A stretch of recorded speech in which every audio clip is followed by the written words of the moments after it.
Balada Petualang. Masihkah berair sumur yang tua? Ya manis, ya. Apakah kakak sudah dipinang? Ya manis, ya. Dua gagak terbang di muka, dengan tatapan mata jauh, ia berjalan mengulung kata. Mama, betapa kecil ia, dan berjalan sendiri saja.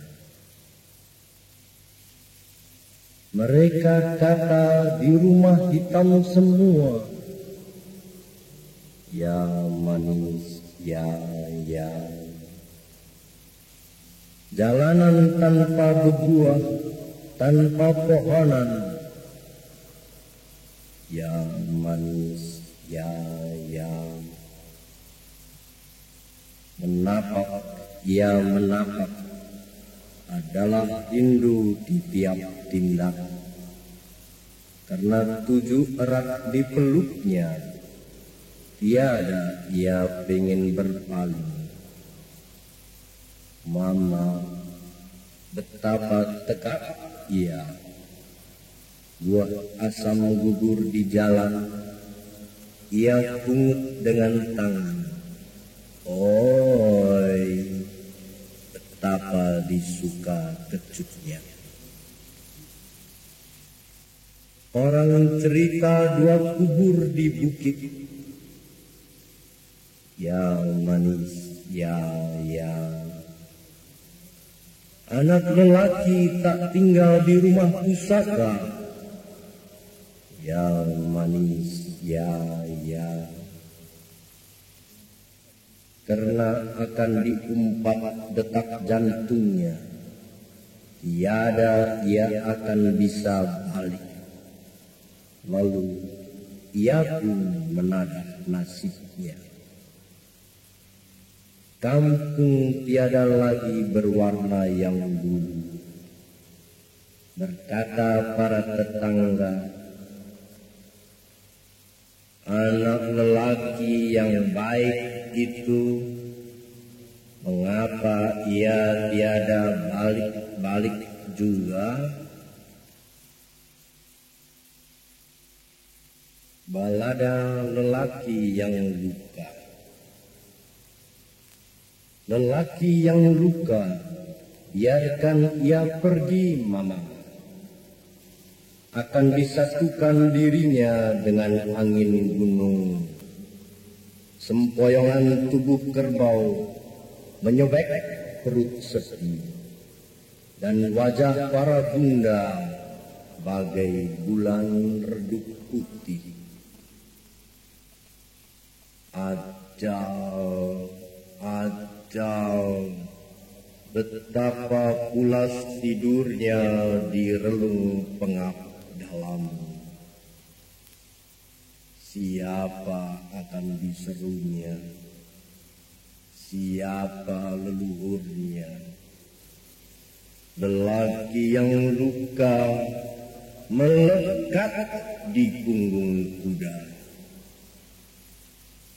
Tiada sumur bagai lukanya, tiada dalam bagai pedihnya, dan asap belerang menyapu kedua mata.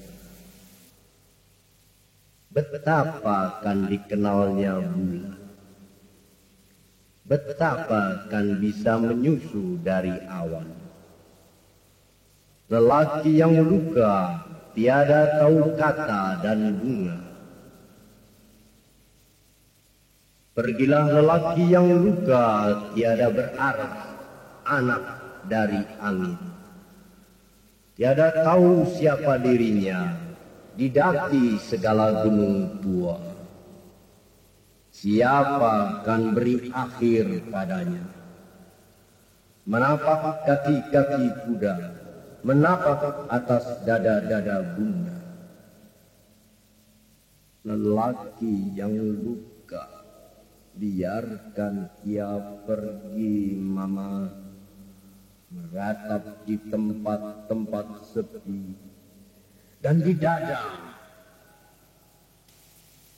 Betapa parahnya.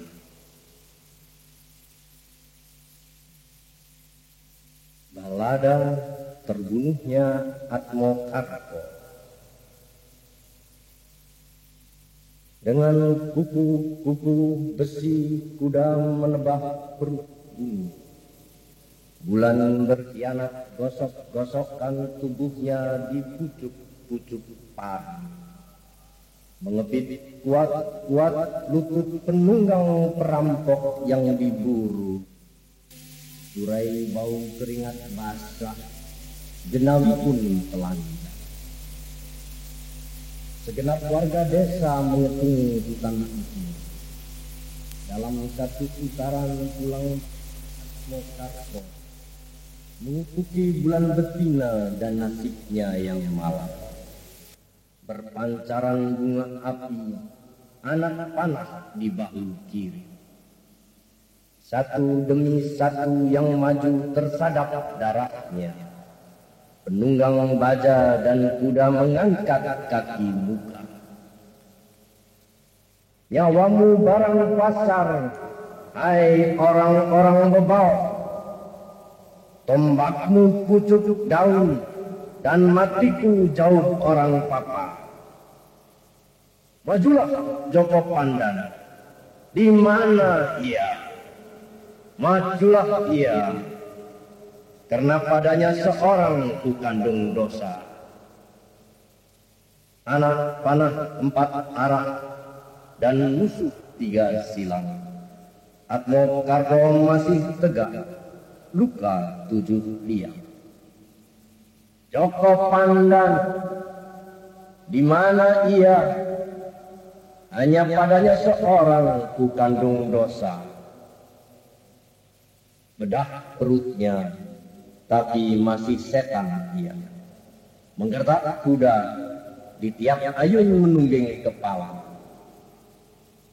Joko Pandan, di mana ia? Hanya padanya seorang ku kandung dosa. Berberita ringkih kuda, muncullah Joko Pandan. Segala menyibak bagi deraknya kuda hitam. Ridla dada bagi derunya dendam yang tiba. Pada langkah pertama, keduanya sama baca. Pada langkah ketiga, rubuhlah Atmokarpo, panas luka-luka, terbuka daging, kelopak-kelopak pangsoka. Malam bagai kedok, hutan bopeng oleh luka. Pesta bulan, sorak-sorai, anggur darah. Joko Pandan menegak, menjilat darah di pedang. Ia telah membunuh bapaknya.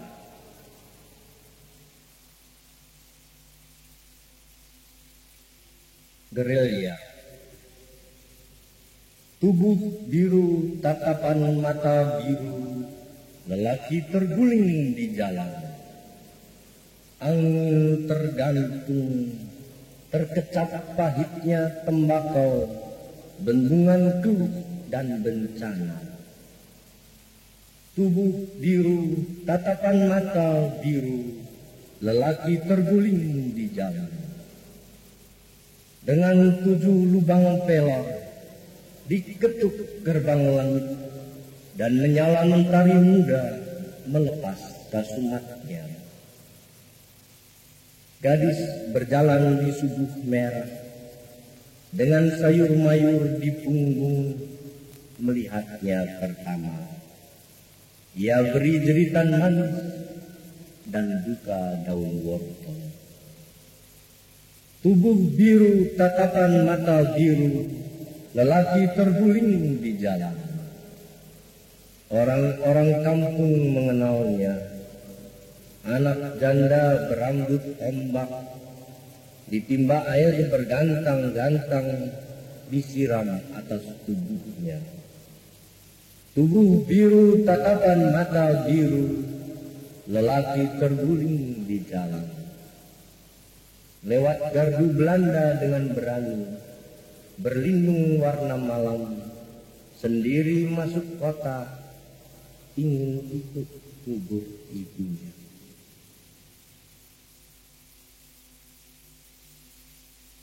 Tahanan atas ranjang batu, tubuhnya panjang, bukit barisan tanpa bulan, kabur dan diam dengan mata sepikan terawi.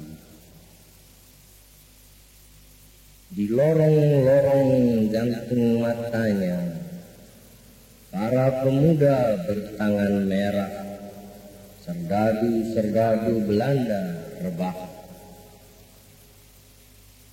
Di mulutnya menetes lewat mimpi darah di cawan tembikar.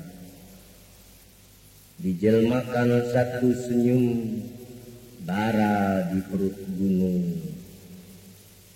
Para pemuda bertangan merah, adik lelaki neruskan dendam. Dini hari bernyanyi di luar dirinya. Anak lonceng menggeliat 6 kali di perut ibunya. Mendadak ia pejamkan matanya. Sipir memutar kunci selnya dan berkata, "Hei, pemberontak, hari yang berikut bukan milikmu." Diseret di muka Pleton Algojo, ia meludah, tapi tak dikatakannya. Semalam ku cicip sudah betapa lezatnya madu darah, dan tak pernah didengarnya 6 pucuk senapan meletus bersama. Koyan yang malam, hutan habis terbakar, kerangka mengutuk langit, melari pada bumi. Bulan di atas bersepuk darah, menetes air jingga dari matanya. Koyan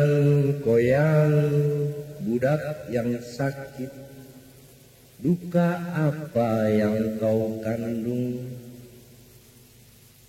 Telah datangkah ia dir sarang malam, nenek bongkok dengan jerat bergulung?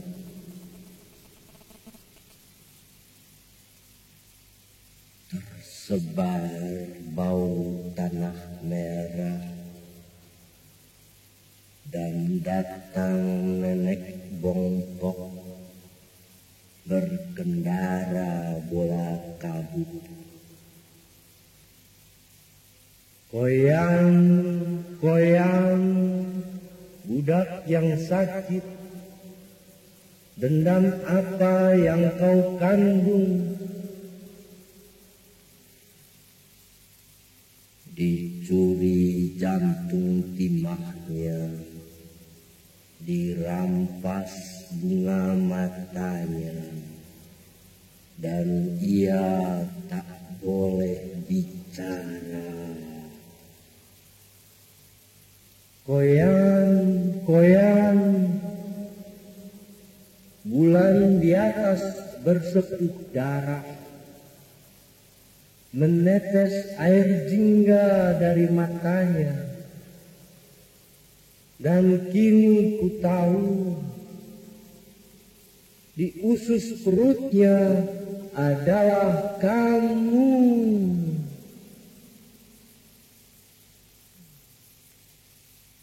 Anak yang angkuh. Betapa dinginnya air sungai, dinginnya, betapa dinginnya daging buka yang membaluti tulang-tulangku. Hai anak, jangan bersandar juga di pohonan. Masuklah anak, di luar betapa dinginnya. Di luar, angin menari putar-putar. Si anak meraba punggung dan pantatnya. Pukulan si bapak menimbulkan dendam. Masih terlalu kecil ia, digembungkannya dadanya kecil, diangkatnya tinjunya kecil. Amboy, si jagoan kecil menyusuri sungai darah. Hai anak, bara di matamu dihembusi angin. Masuklah anak, di luar betapa dinginnya. Daun-daun kecil pada gugur dan jatuh atas rambutnya. Anak di jalan tolak pinggang, si jantan kecil dan angkuh. Amboy, ingusnya masih juga. Mengapa lelaki harus angkuh? Minum dari puji dan rasa tinggi, dihangati darah yang kotor. Hai anak, darah ayah adalah di ototmu. Senyumlah dan ayahmu akan lunak. Di dada ini tak jagoan selain kau. Dan satu senyum tak akan mengkhianati kata darah. Masuklah anak, di luar betapa dinginnya. Dengan langit sutra hitam dan ranting patah di kakinya, si anak membusung tolak pinggang, kepala tegak, dan betapa angkuhnya. Rek dari corona di Queens Plaza, di stasiun tram bawah tanah, ada tulisan di satu temboknya. Rek dari corona telah diisi. Di mana engkau, Betsy? Ya, rek dari corona telah di sini. Di mana engkau, Betsy?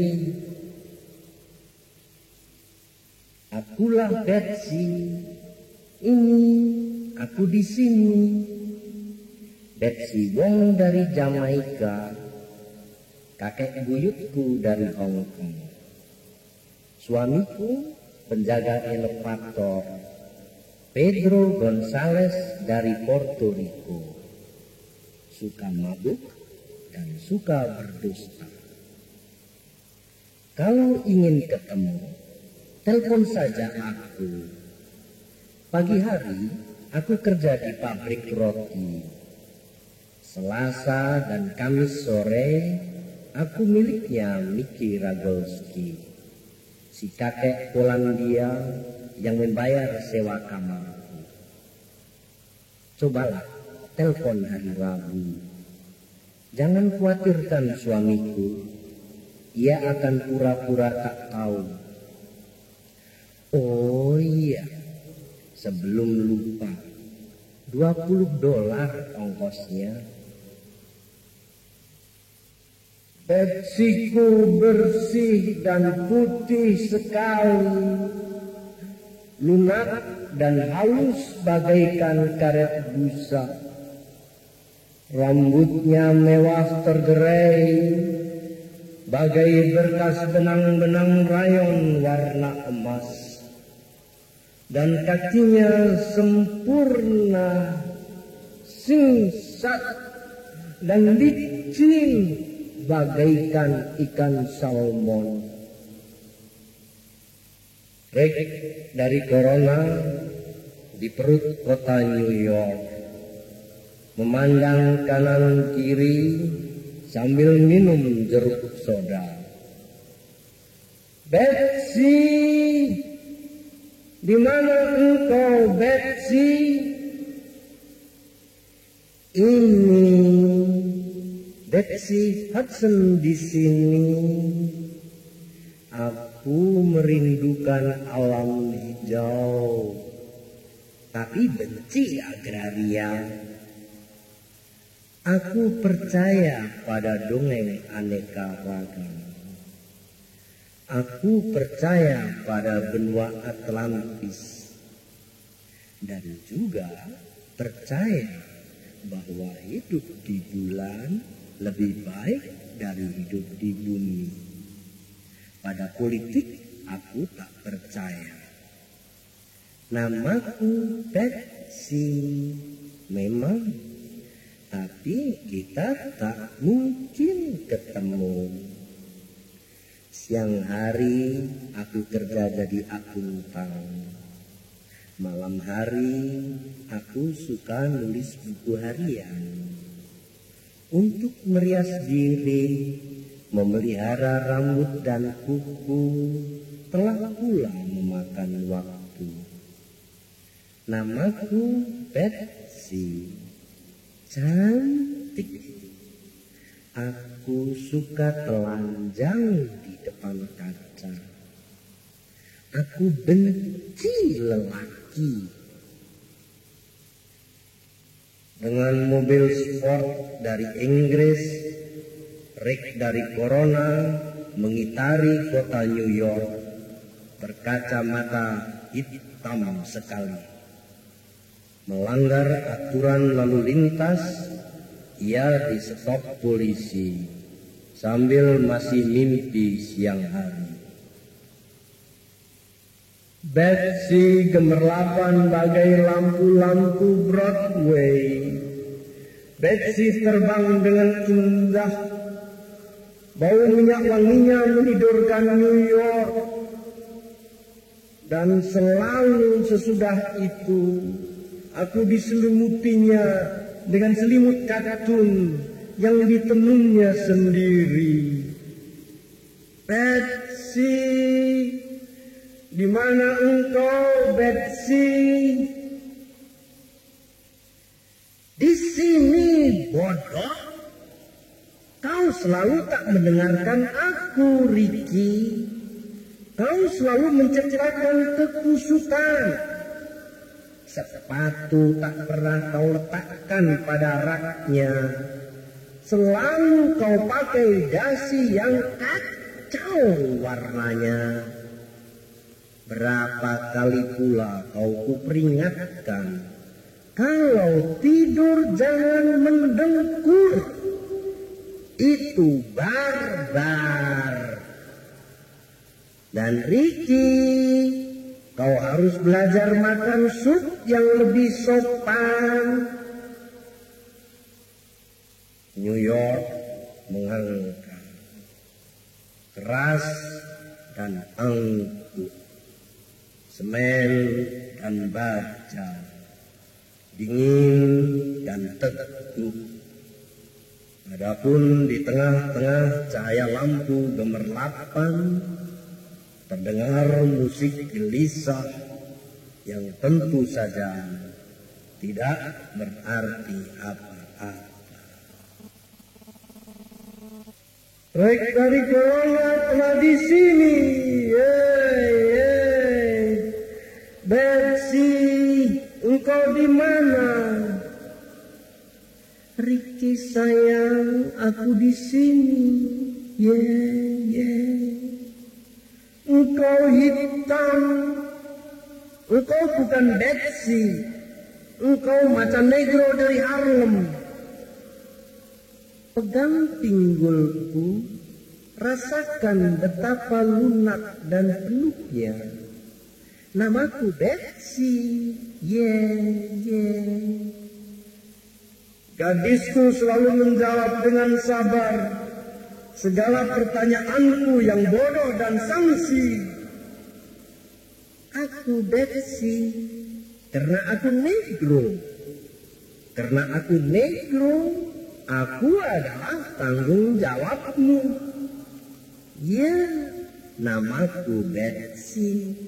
Telah kuputuskan, namaku Betsy. Apyun, aku hasratkan pengalaman mistis. Aku ingin melukis tubuhmu telanjang sambil aku hisap marihuana. Riki sayang, engkau akan kunina bobokkan, dan bagai bayi akan kau puja tetekku. Dari Queens, dari Brooklyn, dan dari Manhattan. Riki sayang, Garudaku sayang. Sebab irama kondo, sebab goyang saksofon. Pejamkan matamu dan bagaikan benjo, mainkanlah aku. Di Harlem, Manhattan, New York, di mana orang tinggal penuh sesak, di mana udara bau air kencing dan sampah, di musim panas dengan udara 90 derajat, para negro menari watusi di tepi jalan. Dan pada derajat ke-102 terjadi perkelahian antara mereka. Halo, di sini Rick dari Corona, dan Betsy juga di sini. Halo, dokter, kami harus disuntik sekarang juga. Kami kena Raja Singa. Kupanggil namamu sambil menyeberangi sepi. Kupanggil namamu wanitaku. Apakah kau tak mendengarku? Malam yang berkeluh kesah memeluk jiwaku yang payah, yang resah karena memberontak terhadap rumah, memberontak terhadap adat yang latah, dan akhirnya tergoda cakrawala. Sia-sia ku cari pancaran sinar matamu. Ingin ku ingat lagi bau tubuhmu yang kini sudah ku lupa. Sia-sia, tak ada yang bisa ku jangkau. Sempurnalah kesepianku. Angin pemberontakan menyerang langit dan bumi, dan 12 ekor serigala muncul dari masa silam, merobek-robek hatiku yang celaka. Berulang kali kupanggil namamu.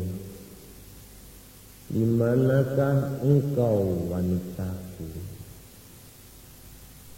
Apakah engkau juga menjadi masa silamku? Kupanggil namamu, kupanggil namamu, karena engkau rumah di lembah.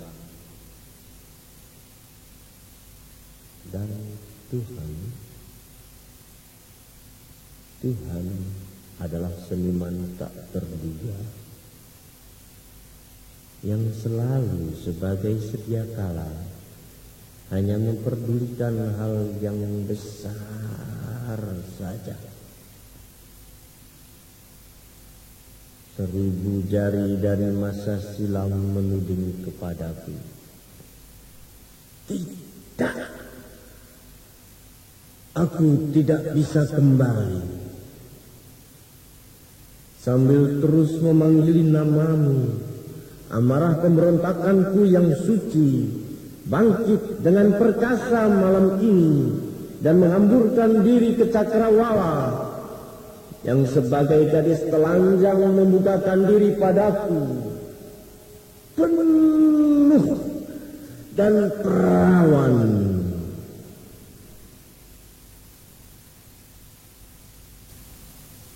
Keheningan sesudah itu sebagai telaga besar yang beku, dan aku pun beku di tepinya. Wajahku, lihatlah wajahku terkaca di keheningan,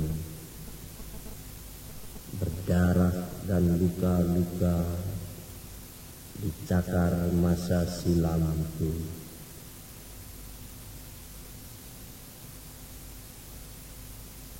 Jalan Ungaran 8, Yogyakarta. Apabila malam telah turun, aku biasa menengok Jack Burkhardt. Mr. Rendra, kau mau minum apa? Lampu-lampu neonnya menerangi lukisan dan topeng di dinding. Tak ada potret wanita di sini. Wajah wanita hanya di dalam hati kami. Itu pun kabur dan banyak sekali.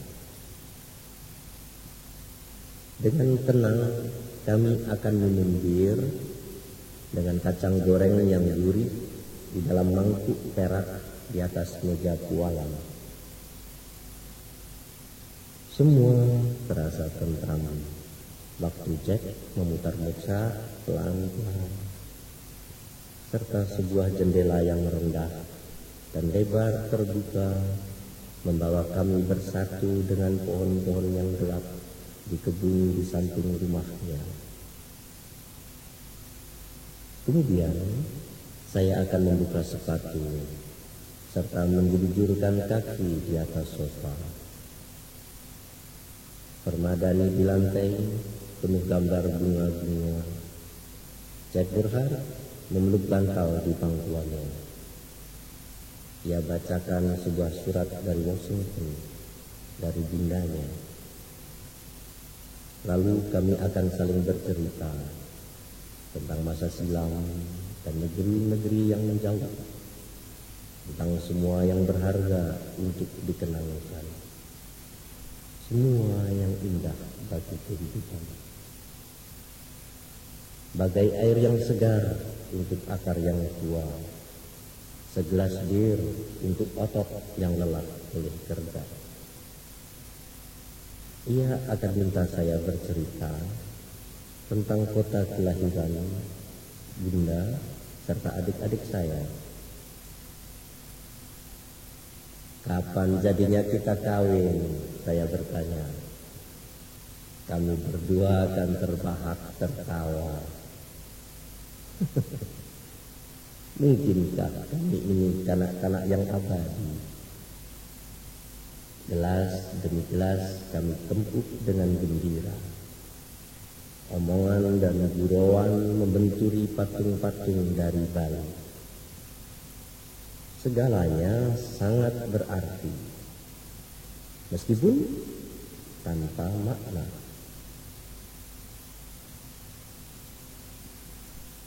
Bersatulah pelacur-pelacur kota Jakarta. Pelacur-pelacur kota Jakarta dari kelas tinggi dan kelas rendah telah diganyang, telah diharu biru. Mereka kecut, keder, terhina, dan tersipu-sipu. Sesalkan mana yang mesti kau sesalkan, tapi jangan kau kelewat putus asa dan kau relakan dirimu dibikin korban.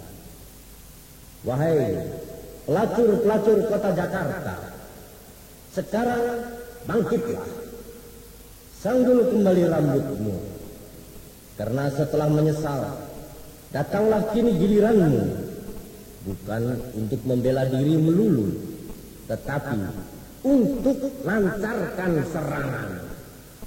Karena sesalkan mana yang mesti kau sesalkan, tapi jangan kau rela dibikin korban.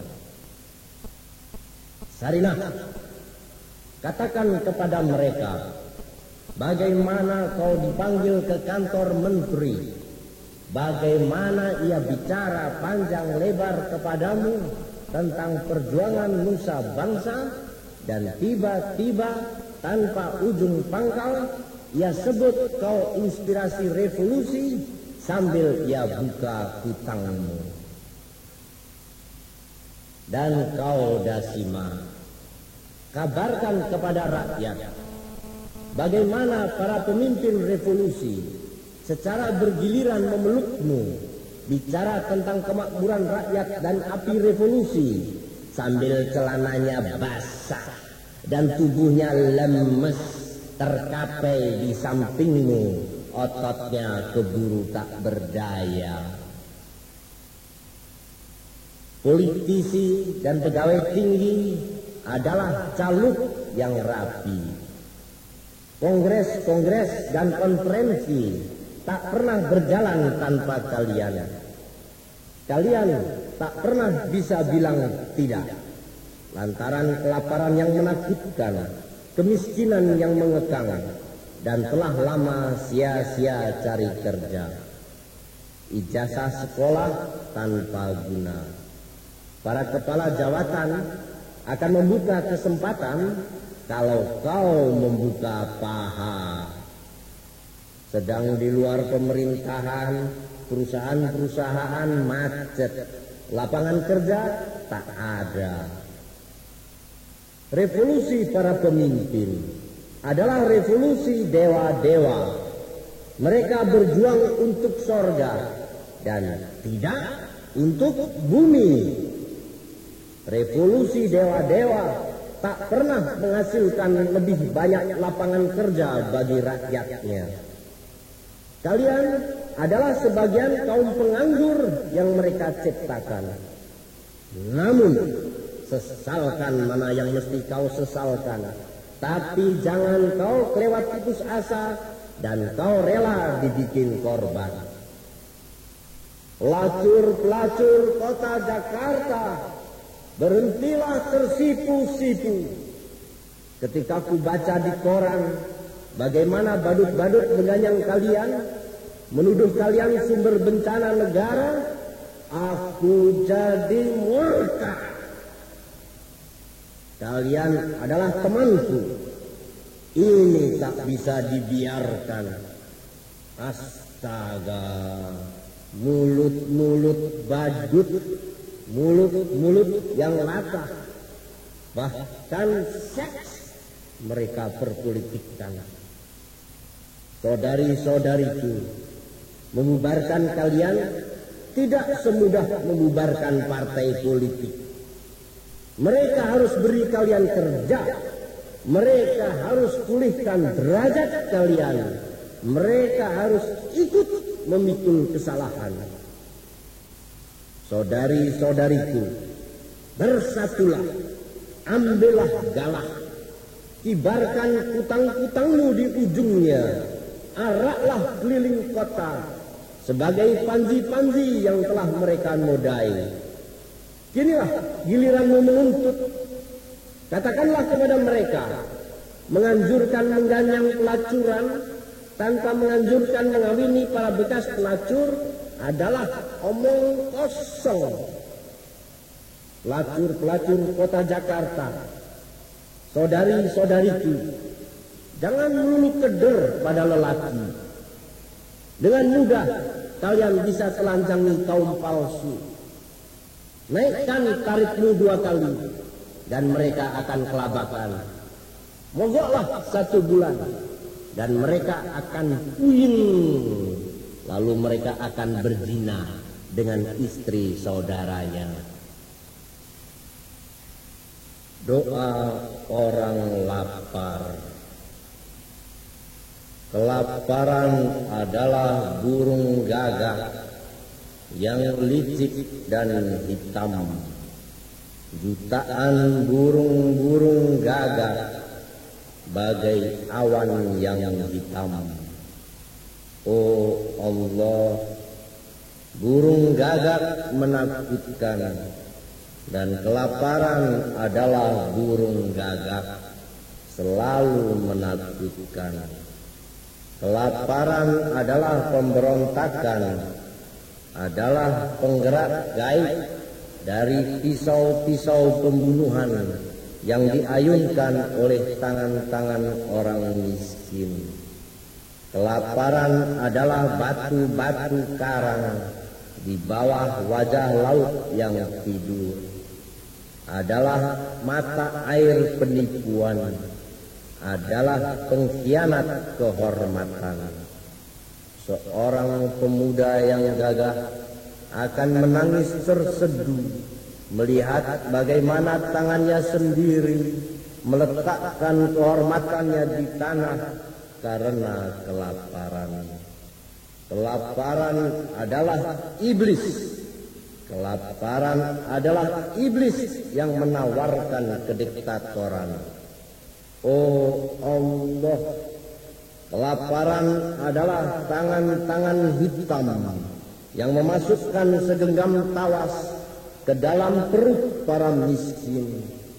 Oh Allah, kami berlutut, mata kami adalah matamu, ini juga mulutmu, ini juga hatimu, dan ini juga perutmu. Perutmu lapar ya Allah, perutmu menggenggam tawas dan pecahan-pecahan gelas kaca. Oh Allah, betapa indahnya sepiring nasi panas, semangkuk sop dan segelas kopi hitam. Oh Allah, kelaparan adalah burung gagak. Jutaan burung gagak bagai awan yang hitam menghalang pandangku ke surgamu. Khotbah fantastis di satu minggu siang yang panas, di gereja yang penuh orangnya. Seorang padri muda berdiri di mimbar. Wajahnya molek dan suci, matanya manis seperti mata kelinci, dan ia mengangkat kedua tangannya yang bersih halus bagai lili, lalu berkata, "Sekarang kita bubaran. Hari ini khotbah tak ada." Orang-orang tidak beranjak. Mereka tetap duduk rapat berdesak. Ada juga banyak yang berdiri. Mereka kaku, tak mau bergerak. Mata mereka menatap bertanya-tanya. Mulut mereka menganga. berhenti berdoa, tapi ingin benar mendengar. Kemudian dengan serentak mereka mengesah, dan berbareng dengan suara aneh dari mulut mereka, tersebarlah bau keras yang perlu dicegah dengan segera. Lihatlah, aku masih muda. Biarkan aku menjaga sukmaku. Silakan bubar. Izinkan aku memuliakan kesucian. Aku akan kembali ke biara, merenungkan keindahan ilahi. Orang-orang kembali mengesah, tidak beranjak. Wajah mereka nampak sengsara. Mata mereka bertanya-tanya. Mulut mereka menganga, sangat butuh mendengar. Orang-orang ini minta pedoman. Astaga, Tuhanku, kenapa di saat ini kau tinggalkan daku? Sebagai sekelompok serigala yang malas dan lapar, mereka mengangakan mulut mereka. Udara panas, dan aku terkencing di celana. Bapa, kenapa kau tinggalkan daku? Orang-orang tetap tidak beranjak. Wajah mereka basah, rambut mereka basah, seluruh tubuh mereka basah. Keringat bercucuran di lantai karena udara yang panas dan kesengsaraan mereka yang tegang. Baunya busuk luar biasa, dan pertanyaan-pertanyaan mereka pun berbau busuk juga. Saudara-saudaraku, para anak Bapa di sorga, inilah khotbahku. Inilah khotbahku yang pertama. Hidup memang berat, gelap dan berat. Kesengsaraan banyak jumlahnya. Maka dalam hidup ini, kebijaksanaan hidup adalah rarara humpapa rarara. Tengoklah kebijaksanaan kadal, makhluk Tuhan yang juga dicintainya. Meniaraplah ke bumi, karena lihatlah, sukmamu terjepit di antara batu-batu. Hijau, lumutan, sebagai kadal, rarara, sebagai ketonggeng, humpapa. Orang-orang serentak bersuara, rarara, humpapa, rarara, humpapa. Dengan gemuruh, seluruh gereja bersuara, rarara, humpapa, rarara, humpapa. Kepada kaum lelaki yang suka senapan, yang memasang panji-panji kebenaran di mata bayoletnya, aku minta dicamkan bahwa lululu lali lulu, lululu lali lulu. Angkatlah hidungmu tinggi-tinggi, agar tak kau lihat siapa yang kau pijak. Karena begitulah, lili lali lulu. Bersihkan darah dari tanganmu, agar aku tidak gemetar. Lalu kita bisa duduk minum teh, sambil ngomong tentang derita masyarakat, atau hakikat hidup dan mati. Hidup penuh sengsara dan dosa. Hidup adalah tipu muslihat. Lalala lili lali lulu, lalala lili lali lulu. Jadi marilah kita tembak matahari, kita bidik setepat-tepatnya. Dengan gembira, orang-orang menyambut bersama. lalala lili lali lulu. Mereka berdiri mengentakkan kaki ke lantai, berderap serentak dan seirama. Suara mereka bersatu, lalala lili lali lulu.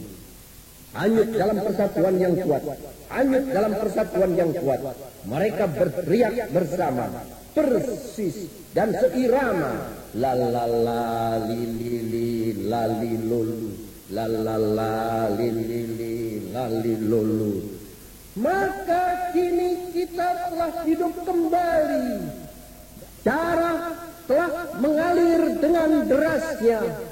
Di kepala, di leher, di dada, di perut, dan di bagian tubuh lainnya. Lihatlah, oleh hidup jari-jariku gemetar. Darah itu bong bong bong, darah hidup bang bing bong, darah hidup bersama bang bing bong bong. Hidup harus beramai-ramai, darah bergaul dengan darah, bong bong bong, bang bing bong, bong bong bong, bang bing bong. Orang-orang meledakkan gairah hidupnya. Mereka berdiri di atas bangku-bangku gereja, berderap-derap dengan kaki mereka, genta-genta, orhe, daun-daun pintu, kaca-kaca jendela, semua dipalu dan dibunyikan dalam satu irama, diiringi sorak gembira. Bong bong bong, bang bing bong, bong bong bong, bang bing bong. Cinta harus kita muliakan. Cinta di pelukar, cinta di toko Arab, cinta di belakang halaman gereja. Cinta itu persatuan dan tralala, tralala, lalala, tralala. Sebagai rumputan, kita harus berkembang biak dalam persatuan dan cinta. Marilah kita melumatkan diri. Marilah kita berenang di bawah rumputan, sebagaimana pedoman kita. Tralala, lalala, tralala. Seluruh isi gereja gemuruh. Mereka mulai menari, mengikuti satu irama. Mereka saling menggosok-gosokkan tubuh mereka. Lelaki dengan wanita, lelaki dengan lelaki, wanita dengan wanita. Saling menggosok-gosokkan tubuhnya, dan ada juga yang menggosok-gosokkan tubuhnya ke tembok-tembok gereja. Dan dengan suara menggigil yang ganjil, mereka melengking dengan serempak. Tralala, tralala, lalala, tralala. Melewati Nabi Musa yang keramat, Tuhan telah berkata, jangan engkau mencuri. Pegawai kecil, jangan mencuri kertas karbon, babu-babu, jangan mencuri tulang-tulang ayam goreng. Para pembesar, jangan mencuri bensin. Dan gadis, jangan mencuri perawannya sendiri. Tentu, bahwa mencuri dan mencuri ada bedanya. Artinya,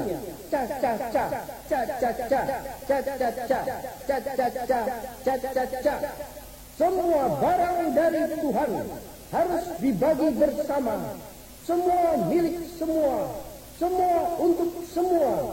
Kita harus bersatu. Kita untuk kita.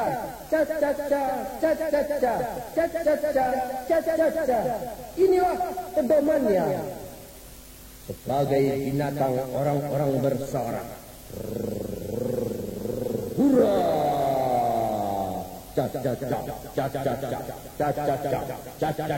Mereka copoti daun-daun jendela. Mereka ambil semua isi gereja. Kandelabra, tirai-tirai, permadani-permadani, barang-barang perak, dan patung-patung beriaskan permata. Begitu nyanyi mereka. Berulang-ulang diserukan. Seluruh gereja rontok.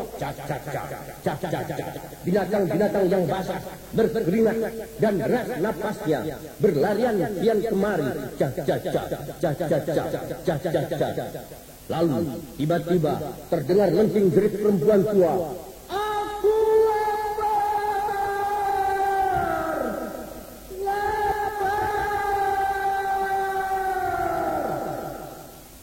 Tiba-tiba semua juga merasa lapar. Mata mereka menyala dan mereka tetap bersuara.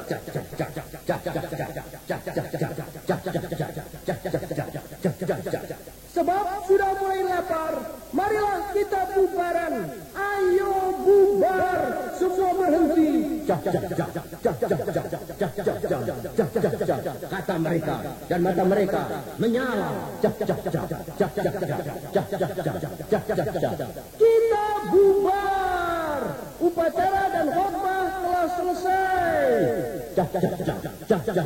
Kata mereka. Mereka tidak berhenti. Mereka melesat maju. Mereka rusak dan mata mereka menyala. Astaga! Ingatlah penderitaan Kristus. Kita semua putra-putranya yang mulia. Lapar harus diatasi dengan kebijaksanaan. Mereka maju menggasak mimbar. Mereka seret padri itu dari mimbar. Mereka robek-robek jubahnya. Seorang perempuan gemuk mencium mulutnya yang bagus. Seorang perempuan tua menjilati dadanya yang bersih. Dan gadis-gadis menarik kedua kakinya. Begitulah perempuan-perempuan itu memperkosanya beramai-ramai. Lalu tubuhnya dicincang. Semua orang makan dagingnya. Dengan persatuan yang kuat mereka berpesta. Mereka minum darahnya. Mereka hisap sumsum tulangnya. Sempurna habis ia dimakan. Tak ada lagi yang sisa. Pantas.